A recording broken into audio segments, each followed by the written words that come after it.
అన్నని ఎందుకు అవమానిస్తున్నావంటూ తండ్రిపై నిప్పులు చెరిగిందట నారా బ్రహ్మిణి. నారా బ్రహ్మిణి అయితే ఎన్టీఆర్‌కి సంబంధించిన ఫ్లెక్సీలపై ఒక్కసారిగా మండిపడ్డారట. అసలు నిజంగానే ఎన్టీఆర్ గారి ఫ్లెక్సీలను తొలగించాలనుకుంటే పద్ధతి వేరే ఉంది కదా! ఇలా ఎందుకు జరుగుతోందో నాకైతే అర్థం కావడం లేదు. అనవసరంగా వీటి గురించి 10 మంది డిస్కస్ చేయాల్సినటువంటి అవసరం ఎందుకొచ్చింది? మీ గురించి, అన్నయ్య గురించి ఇప్పుడు పెద్ద హాట్ టాపిక్‌గా మారింది. ఇది వైసీపీకి నిజంగానే మన చేతులారా ఇచ్చిన స్క్రిప్టెడ్‌గా మారింది. నిజంగా ఇలాంటి టైంలో మనం ఎంత జాగ్రత్తగా ఉండాలి. అలాంటిది మీరు ఇలా చేయడం అనేది నేనైతే ఊహించడం లేదు.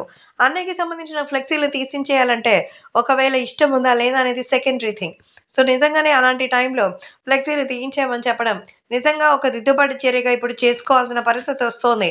సో, అన్నయ్య మీద మీకు అంత విద్వేషం లేదు. కానీ, అక్కడ పెట్టాల్సినటువంటి అవసరం లేదనేదే మీ థాట్. కానీ, అక్కడ జరిగినటువంటి విషయాలు చూస్తుంటే ఇంకేం చెప్తాం? నిజంగా చాలా బాధ అనిపిస్తోంది. ఇది ఎంత డ్యామేజ్ కంట్రోల్ చేయాల్సొస్తుందో అర్థం కావడం లేదంటూ సో, నారా బ్రహ్మిణి వాపోతోంది. అన్నని అవమానించాల్సినటువంటి అవసరం వచ్చిందని అందరూ కూడా చెప్తున్నారు. కానీ ఇందులో నిజం లేదనేది సమాచారం. కాబట్టే సోషల్ మీడియాలో సైతం ఈ విషయం సెన్సేషనల్‌గా మారుతోంది. ఏది ఏమైనా ఇప్పుడు జరుగుతున్న విషయాలను చూస్తుంటే కావాలనే అందరూ మన మీదే చెప్పుకుంటున్నారు. కానీ అందులో నిజం లేదు కదా! అంటూ మండిపడుతున్నారు నారా బ్రహ్మిణి.